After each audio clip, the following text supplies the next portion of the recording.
ओम श्री वेद पुरुषाय नमः। नमस्कार। क्लास नंबर 289 श्रीमद् भगवद गीता जी शंकराचार्य जी के भाष्य के अनुसार आरंभ किया जाता है। ओम श्री सीतारामचंद्राभ्याम नमः। नमो गुरुभ्यः। अथ काल देवताः श्री संवत् 2081 कार्तिक कृष्ण पक्षः द्वितीया शनिवारः भरणी नक्षत्रं दक्षिणायनं शरद ऋतुः। ओम तत्सत् श्री शंकराचार्याय गुरवे नमः। श्रुति विप्रतिपन्ना ते यदा स्थास्यति निश्चला समाधावचला बुद्धिस्तदा अवाप्स्यसि।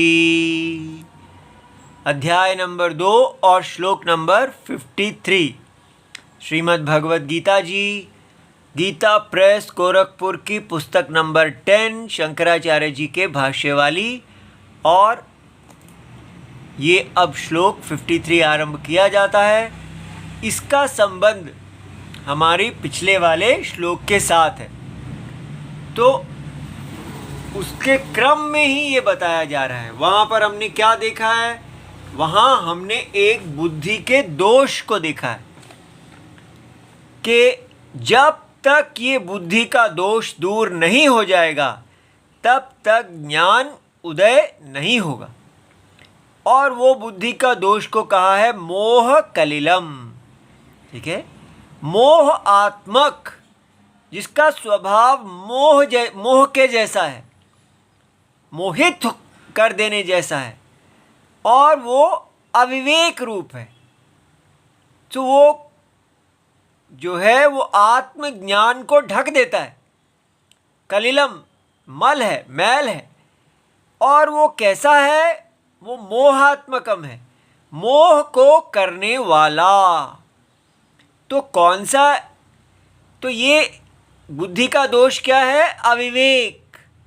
जन्म से ही हम एक अविवेक के साथ पैदा होते हैं। वो क्या है? हमारी जैसे ही आंखें खुलती हैं तो हम संसार को सुख और दुख हेतु देखते हैं। जो चीज़ें सुख हेतु समझते हैं उनके पीछे हमारा मन दौड़ने लग जाता है, उनके वशीभूत हो जाता है। और जिनको हम दुख हेतु समझते हैं उनके भी वशीभूत हो जाता है, उनसे हम दूर रहना चाहते हैं। तो हमारा मन ये संसार को के प्रति वश में ही रहता है हर समय। हमारा मन अर्थात अंतःकरण ये सदा संसार में प्राप्ति और अप्राप्ति चाहता है। ये प्राप्त हो जाए और इससे निवृत्ति हो जाए, ये दूर हो जाए, ये आ जाए, ये दूर हो जाए, ये आ जाए। करोड़ों करोड़ों जन्मों से हम इसी बुद्धि के अधीन हुए, ये प्राप्त हो जाए और ये मेरे से दूर हो जाए। इस प्रकार इसी सपने के अंदर प्राप्ति और अप्राप्ति करने के लिए कर्म कर रहे हैं। और इसके कारण क्या होता है कि हम धर्म और अधर्म जो वेदोक्त है, जो वेद बताते हैं, क्या वेद धर्म बताते हैं कि आपने यहाँ जन्म लिया है, ये आपका शरीर प्रिय प्राप्ति और इष्ट प्राप्ति के लिए नहीं है, ये आपका शरीर यज्ञ करने के लिए है। ये वेद कितनी बड़ी बात हमें बताते हैं। हमको कहा जाता है कि आप बस पैदा हो गए हैं, अब जल्दी से स्कूल जाइए और विद्या प्राप्त कीजिए और बाजार में नौकरियां कीजिए। वेद के यज्ञ के बारे में कोई ज्ञान ही नहीं देता। लेकिन वेद हमें बताते हैं कि आपने जो जन्म लिया है वो एक यज्ञ के अंदर लिया है। एक यज्ञ चल रहा है जिसमें आपकी पोजीशन है। क्या पोजीशन है? आप ब्राह्मण, क्षत्रिय, वैश्य, शूद्र, इस प्रकार वर्ण और आश्रम से विभाजित हैं। और उस यज्ञ में आपने ये स्थान कमाया है जन्म से। इसको इनजस्टिस नहीं समझना चाहिए, इसको हमारे समाज की इनइक्वालिटी नहीं समझना चाहिए। ये हमारा जो वैदिक भूमि है, ये उस आत्मा पे आश्रित है जो अविनाशी है। अविनाशी जगत का परम सत्य आत्मा एक यज्ञ रूप शरीर को धारण करते हैं। उन्हीं के शरीर में ये सारी सृष्टि है, ये सारी सृष्टि उन्हीं का शरीर है। और इस भाषा को समझ लेना है कि ये सृष्टि यज्ञ रूप है। तो इस यज्ञ में क्या होता है? आहुति होती है। जब आप आहुति देते हैं, उस आहुति से उसके देवता पुष्ट तृप्त हो जाते हैं और वो आपको फिर और आहुति देने की योग्यता देते हैं। इस प्रकार जो कुछ भी आपको यज्ञ देते हैं, उससे आप फिर आहुति देते हैं। एक चक्र है। आप यज्ञ के देवता को तुष्ट करते हैं और यज्ञ के देवता आपको फिर से आहुति देने के लिए संपन्न करते हैं। तो ये इस प्रकार जो व्यक्ति यज्ञ परायण रहता है, जैसे एक गाय है, गाय को गाय के गोपाल चारा देते हैं, गाय उनको दूध देती है, वो फिर चारा देते हैं, गाय फिर दूध देती है। इस प्रकार गोपाल और गाय का संबंध बनता है। यहाँ पर भी हमें बताया जाता है कि आपका और इस यज्ञ के देवता का संबंध है। तो आप इस यज्ञ के देवता को तुष्ट कीजिए तो देवता आपको संपन्न करेंगे। उस संपत्ति से फिर यज्ञ को में ही डालिए। तो जो कुछ भी आपको मिलता है वो यज्ञ के लिए है। इस प्रकार आप यज्ञ का वर्धन करते जाइए। और ये जो इसमें देवता हैं वो मूलतः वास्तव में परम सत्य परमात्मा है। उन्होंने ही अनेक देवताओं का रूप धारण किया हुआ है। वही जीव हैं। सारा चेतन एक ही परम सत्य है जो इस अचेतन शरीर में व्याप्त है। ये ज्ञान हमको मिलता है यज्ञ का।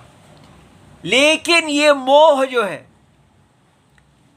हमको या तो यज्ञ से गिरा देता है और या यज्ञ में भी हम मोह के कारण ही प्रवृत्त होते हैं। हम कहते हैं हम इस यज्ञ में आहुति डाल रहे हैं ताकि मेरी इष्ट की प्राप्ति हो। इसलिए चाहे आप यज्ञ के विरुद्ध जाके प्रत्यक्ष आदि चीज़ों के पीछे जाएं और यज्ञ को खराब करें, अधर्म करें, और या धर्म करें, ये यज्ञ कामी व्यक्ति को, मोहित व्यक्ति को शरीर ही देता है। जो मोहित व्यक्ति धर्म को तोड़ता है उसको ऐसा शरीर मिलता है जिसमें दुख अधिक है। और जो व्यक्ति काम के अधीन हुआ, काम्य कर्म करता है, काम से ही वो यज्ञ करता है, तो उसको उच्च शरीर, उसकी वांछित शरीर की प्राप्ति होती है। इस प्रकार ये संसार चलता रहता है। लेकिन काम के कारण व्यक्ति के अंदर आत्म अनात्म विवेक का बोध नहीं होता। इसलिए कहा है कि ये मोहात्मक अविवेक जो है ये व्यक्ति को सदा बाधित किए रहता है। तो इसलिए ये आपको विषयम प्रति अंतःकरणम प्रवर्तते, इधर नहीं जाने देता, इधर ले जाता है।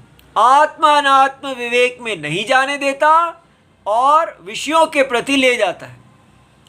अब हमको ऐसा करना है कि हम उल्टा करें, इधर ना जाएं, इधर जाने की इच्छा करें। आत्मा और अनात्मा, इस प्रकार ये सारा यज्ञ अनात्मा है। इसको धारण करने वाले सत्यम आत्मा परमात्मा है।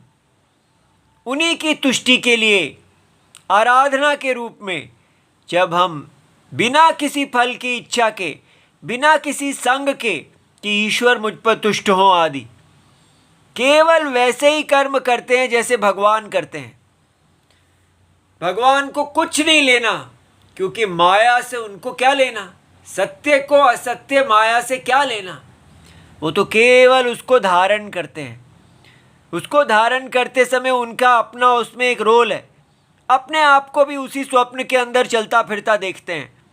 देखो कितना कमाल है कि आप जिस स्वप्न को देख रहे हो उसमें आप ही देख रहे हो कि मैं एक राजा हूँ, मेरी सेना को किसी ने पकड़ लिया है, मेरी रानी इधर जा रही है, मेरे बच्चे उधर जा रहे हैं, मेरी प्रजा इधर जा रही है। लेकिन साथ ही साथ देख रहे हैं कि मैं तो इसका साक्षी हूँ, मैं ही रानी हूँ, मैं ही बच्चे हूँ, मैं ही राजा हूँ, मैं ही सूर्य हूँ, सब कुछ देख रहे हैं। कितना कमाल का है ये दृष्टि। तो वो राजा जो देख रहा है कि ये सब कुछ मैं ही हूँ, उसको क्या प्राप्ति की इच्छा होगी? वो केवल धर्म करेगा, क्योंकि उसको अधर्म करने का कोई हेतु ही नहीं है। उसको पहले ही ये सारा जगत माया दिख रहा है। वो केवल परमात्मा जो सारे शरीरों में व्याप्त है, जो रानी भी है, बच्चे भी है, शत्रु भी है, प्रजा भी है, पेड़ भी है, जड़ चेतन सब कुछ है स्वप्न का, ऐसे परमात्मा को नमस्कार करता हुआ वो अपना कर्म करता है। ऐसे जो व्यक्ति कर्म करता है उसको वैराग्य प्राप्त होता है। ये वैराग्य का धन बहुत बड़ा है। वैराग्य का धन क्या कहा? कि आपकी बुद्धि संसार में किसी भी विषय के प्रति जो आपने नहीं सुने हैं, जो बाद में आप सुनेंगे और जो आप सुन चुके हैं, उन सब विषयों के बारे में आपको आ जाता है कि ये सब मिथ्या है, असत्यम है, इसमें मेरी कोई इच्छा नहीं है। आपकी इच्छा ज़ीरो हो जाती है। तो ये तो मैं बीमार हो गया, जिसकी इच्छा ही मर जाती है वो तो बीमार हो जाता है। जैसे व्यक्ति को मलेरिया हो जाए, बीमारी हो जाए, तो उसमें कोई इच्छा नहीं रहती। ये वो इच्छा नहीं है, ये विवेक से जो इच्छा है उसकी बाधा हो जाती है और आप अंतर्मुखी हो जाते हैं। अंतर्मुखी में आपको स्वस्थता की प्राप्ति होती है। इसलिए ये अस्वस्थता नहीं है, वही शरीर एकदम स्वस्थ हो जाता है। स्वस्थ अर्थात मन शांत हो जाता है, क्योंकि मन में जब बाह्य इच्छा नहीं है तो वो अंतरात्मा में चला जाता है, अंतरात्मा में शांति को प्राप्त करता है। ऐसा शांत मन यहाँ तक हम पहुँचे। अब भगवान कह रहे हैं कि आगे आपको क्या है? मोह कलिल अत्यय द्वारेन, जब आपकी बुद्धि ने इस मोह को दूर कर लिया और वो वैराग्य को प्राप्त हो गई, तब क्या? तो इस प्रकार वैराग्य कैसा ये देश है, देखिए सारी दुनिया यही कह रही है कि हमको डेवलप्ड कंट्री का भोग चाहिए, और आपकी ये भगवत गीता कह रही है कि हमको वैराग्य चाहिए, हमें कोई भोग नहीं चाहिए, हमें हमारे राम चाहिए। क्या दुनिया है ये! लगता ही नहीं है कि हम इन्हीं महात्माओं की प्रजा हैं, इन्हीं के पुत्र हैं, हम इसी भूमि के पुत्र हैं। क्योंकि जो इस भूमि में रहने वाले लोग हैं वो कैसी बातें कर रहे हैं और हम आजकल कैसी बातें कर रहे हैं। तो इसलिए हमें पुनः अपनी भूमि के साथ तार जोड़नी चाहिए। हम इसी भूमि के पुत्र हैं जो वैराग्यों की भूमि है, जो ज्ञानियों की भूमि है, कामियों की भूमि नहीं है। हम रावण के पुत्र नहीं हैं, हम सीताराम के पुत्र हैं।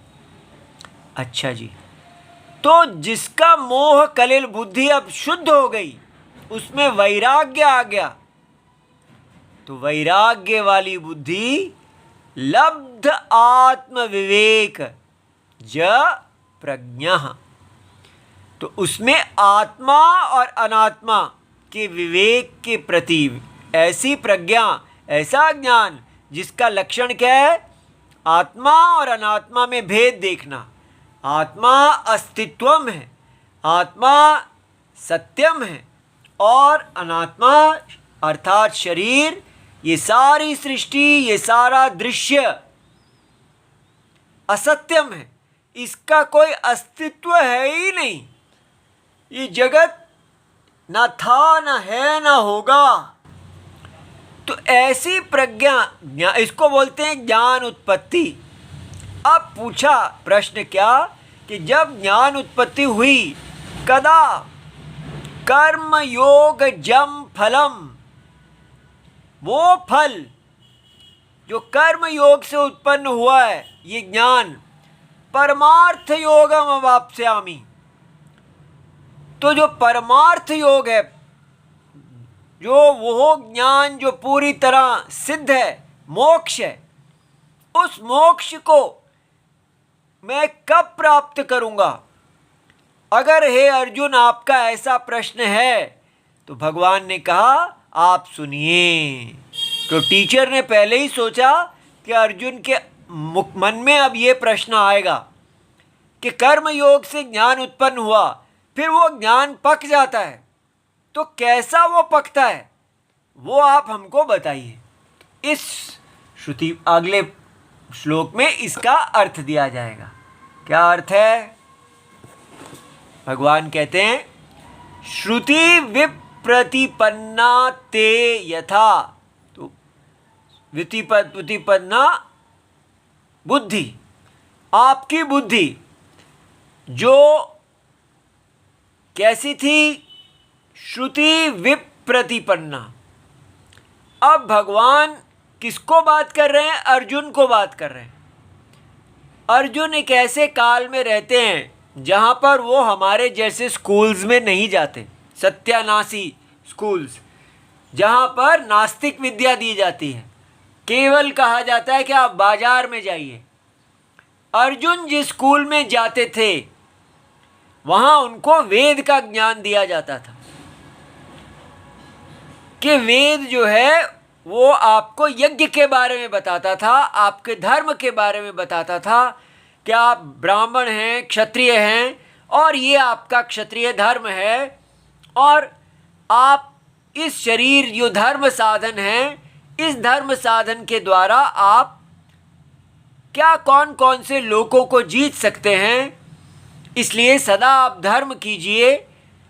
और वो व्यक्ति को सदा साधन साध्य, ये साधन है, ये साध्य है। यदि धर्म जो है वो साधन है, उसके द्वारा ये साध्य है, तो के वेद जो हैं वो हमको संसार, इस सारे जगत के अंदर, इस माया स्वप्न के अंदर, अविद्या अज्ञान के द्वारा इस कल्पित दुनिया के अंदर क्या क्या है हमें बताते हैं। क्या क्या आप प्राप्त कर सकते हैं इस शरीर रूपी साधन के द्वारा। ये शरीर कितना दुर्लभ है, मनुष्य शरीर आपने प्राप्त किया है। आप सूर्य की पदवी प्राप्त कर सकते हैं, इंद्र की पदवी प्राप्त कर सकते हैं, अग्निदेव हो सकते हैं, वायु देवता हो सकते हैं, जगत व्यापी ब्रह्मा जी हो सकते हैं। इस प्रकार अनेक ऊंचे ऊंचे पदों का ज्ञान होता है। तो अर्जुन जैसे लोग केवल आईएएस ऑफिसर, डॉक्टर और सुंदर पिचाई इत्यादि ये सब नहीं सोचते थे। वो सोचते थे कि अग्नि देवता, रुद्र, ये बड़े बड़े देवता जो हैं, इनके पदों को कैसे प्राप्त किया जाए। ऐसा महान भारत ये छोटी छोटी चीज़ों के लिए नहीं, उसके लिए वो धर्म का अनुष्ठान करते थे। तो भगवान ने कहा कि ऐसी जो बुद्धि है जिसने वेद की ये बातें सुनी हैं, तो हमने क्या करना है, अपने आप को समझना है कि वो हमारा जो ये मिस हो गया, ये अंग्रेज़ों इत्यादि के द्वारा जो बीच में भारत गिर गया, वो हम डाल लेंगे कि हम भी अब अपनी जो दृष्टि है उसको विस्तृत करते हैं। जो हमें नहीं मिला था वो क्या है, वो ये सब है कि आप इस शरीर के द्वारा भगवान के यज्ञ से क्या क्या इस स्वप्न में प्राप्त कर सकते हैं। तो आप, भगवान ने कहा हे अर्जुन, आपकी बुद्धि, श्रुति, श्रुति माने वेद, वेद किए वचनों से विप्रतिपन्ना है। विप्रतिपन्ना माने विक्षिप्त है, इधर इधर इधर, कभी इधर भागती है उधर भागती है, ये प्राप्त करूं वो प्राप्त करूं, ये यज्ञ करूं वो यज्ञ करूं। इस प्रकार वो अपने धर्म साधन से अनेक फलों को प्राप्त करने वाली है, ऐसी है। ऐसी बुद्धि यदा स्थास्यति, अब क्या है, पिछले श्लोक में क्या है, वैराग्य आ गया, मोह कलिल दूर हुआ, तो बुद्धि को क्या हुआ, बुद्धि स्थिर होने लगी। स्थास्यति, तो स्थास्यति निश्चला, और वो निश्चल हो गई, उसमें कहीं पर भी कोई जाने की इच्छा नहीं रही। फिर क्या हुआ, समाधौ, कहां पर अचला हो गई, समाधि में। यहां समाधि का मतलब शंकराचार्य जी बताएंगे आत्मा। आत्मा में ही हर चीज का समाधान हो जाता है, परम सत्य, हर चीज परम सत्य को प्रकाशित में रहती है, उसी में, वही उसका सारे जगत का मूल है। तो वो मूल के अंदर लय हो जाती है। और अचला, समाधौ अचला भविष्यति, अचला का मतलब उसमें तो स्थास्यति, निश्चला, और कहा अचला। अचला अर्थात विकल्प रहिता, उसमें कोई विकल्प नहीं है। विकल्प माने भेद भी नहीं है, मैं मोक्ष प्राप्त करने वाला हूँ, ये मोक्ष का साधन है, ऐसे कोई भेद ही नहीं है। जैसे स्वप्न में मैं ज्ञाता हूँ, ये ज्ञेय है, ये जाना गया दुनिया है, मैं जानने वाला हूँ, ऐसा कोई भेद नहीं, अभेद, निर्विकल्प, कोई अन्य है ही नहीं, केवल नारायण ज्ञाता, केवल अस्ति आत्मा अहमस्मि। इस प्रकार तदा जब ऐसा हो जाएगा तो योगम, ये परमार्थ ज्ञान आप प्राप्त कर लेंगे, ऐसा भगवान ने बताया। अब ये जैसा हम सुनते हैं तो हमें लगता है कि ये तो जैसे कोई मन को शांत करने का काम हो रहा है, लेकिन ऐसा नहीं है। ठीक है, जैसे हम सोचते हैं, जैसे हमने फिजिक्स इत्यादि में देखा है कि कोई फ्रीक्वेंसी है, उसका एम्पलीट्यूड कम किया जा रहा है, धीरे धीरे हमारी बुद्धि स्थिर होती जा रही। ऐसा नहीं है। ठीक है, कैसा है, हमारा जो ज्ञानम है उसका स्वभाव क्या है, सत सदैव, असत असत एव। सत सत है और असत असत है, बस इतना ही देखना। जैसे ही आप देखते हैं कि ये संसार असत है तो वो शांत हो गया।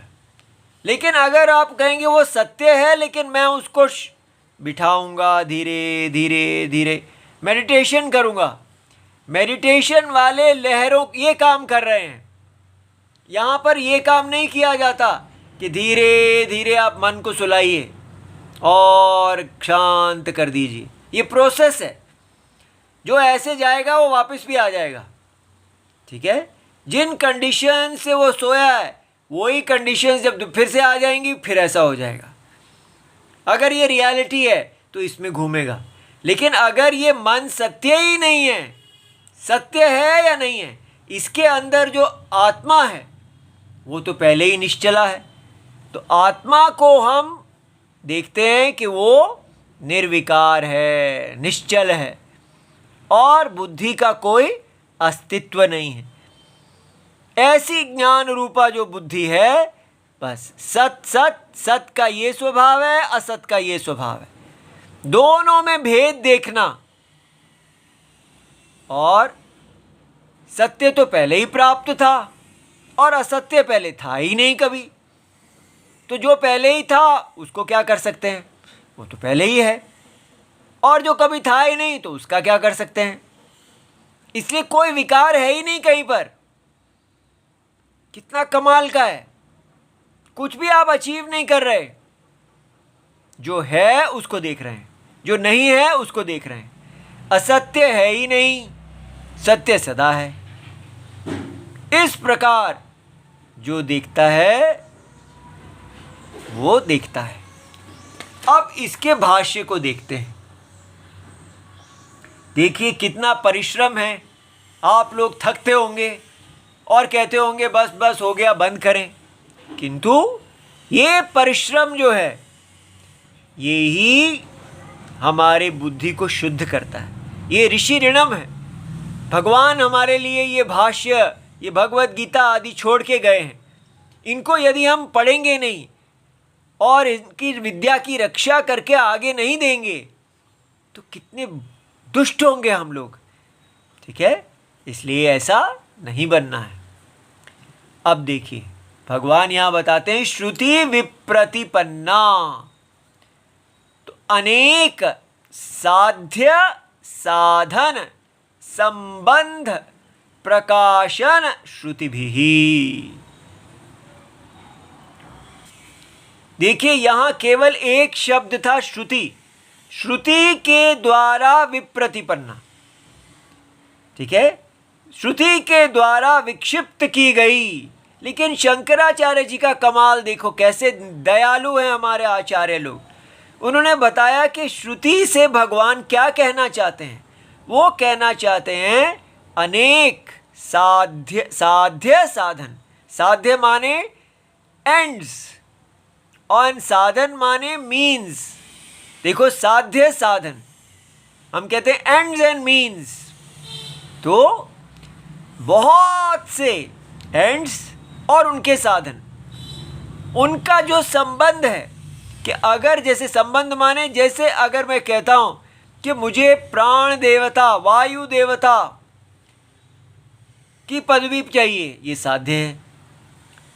तो इसका साधन और इन साध्य और साधन का संबंध कि यदि आप इस प्रकार पुण्य करते हैं, उस पुण्य से आप इसको प्रकाशन, उसको प्रकाशित करती है श्रुति, करती हुई श्रुतियों के द्वारा।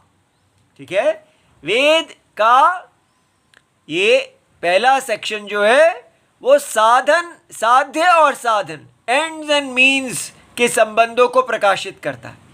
श्रवणई, उसको हम सुनते हैं तो उसको सुनने से विप्रतिपन्ना, विशेष माना नाना, बहुत, प्रतिपन्ना, श्रुति विप्रतिपन्ना माने विक्षिप्ता। क्षेप माने जैसे एक्सप्लोजन, इधर इधर इधर अनेक जगह फैला हुआ। ऐसी बुद्धि ते, ऐसी जो बुद्धि आपकी है, तव बुद्धि ही यदा यस्मिन काले, जिस काल में धीरे धीरे स्थास्यति, स्थिरीभूता भविष्यति। तो ये अब कहेंगे, देखिए आप कह रहे हैं कि नहीं नहीं उसको शांत करना नहीं है, पर यहाँ यही कहा जा रहा है कि स्थिर हो जाएगी। हम बुद्धि को शांत नहीं कर रहे, हम कह रहे हैं ये सत्य है, ये असत्य है, सत्य असत्य। इस प्रकार सत्य असत्य देखने से बुद्धि शांत होती है। लेकिन बुद्धि को शांत करने की क्रिया से बुद्धि शांत नहीं होगी। याद रहे, ये मेडिटेशन नहीं है, ये विवेक है। मेडिटेशन में कोई सत्य असत्य विवेक नहीं देखता, केवल बैठ जाता है और मन शांत करने की कोशिश करते हैं। और यहाँ क्या है, मन शांत हो या अशांत हो, दोनों के असत्यत्वम को देखते हैं कि आत्मा सत्यम अनात्मा असत्यम, बस उसी में बने रहते हैं। उसी से ही हमारी बुद्धि में वैराग्य आ जाता है। असत्यम में क्या जाना, इस प्रकार बुद्धि स्थिर हो जाती है और निश्चला, विक्षेप चलन वर्जिता, और ना इधर ना उधर, एक चीज से निकली और दूसरे में चली गई, ये विक्षेप ऐसा भी नहीं है। ऐसा होने पर समाधौ समाधीयते चित्तम अस्मिन्, ये जो चित्त है जिसमें हमारी कितने सारे संस्कार हैं, जैसे हम कहते हैं हमें थेरेपी के लिए जाना पड़ेगा डॉक्टर के पास, मन के अंदर क्या क्या भरा हुआ है वो सब वो निकालेगा। यहाँ कोई थेरेपी नहीं चाहिए। सत्य असत्य उसको देखते जाएंगे, ये संसार के प्रति भय, आकर्षण आदि कितना जो चित्त का लोडेड हमारा जो है, सब समाधि इति, वो सब जिसमें समाधीयते, जिसमें शांत हो जाता है, रखा जाता है, उसको समाधि कहते हैं। वो कौन है? आत्मा। सत्य आत्मा में हमारा सब कुछ असत्य हो जाएगा। तस्मिन् आत्मनि इति एतत्, इस आत्मा में बुद्धि जो है वो स्थिर हो जाती है। अचला तत्रापि, तो अचला हो गई लेकिन विकल्प वर्जिता इति एतत्, उसमें कोई भेद नहीं रहता, अभेद, केवल वासुदेव, केवल परमात्मा, सत्य आत्मा। ऐसा जो बुद्धि है, अंतःकरण है, जिस काल में ऐसा होता है तब आप विवेक प्रज्ञा समाधि को प्राप्त हो गए हैं, मोक्ष को प्राप्त कर गए।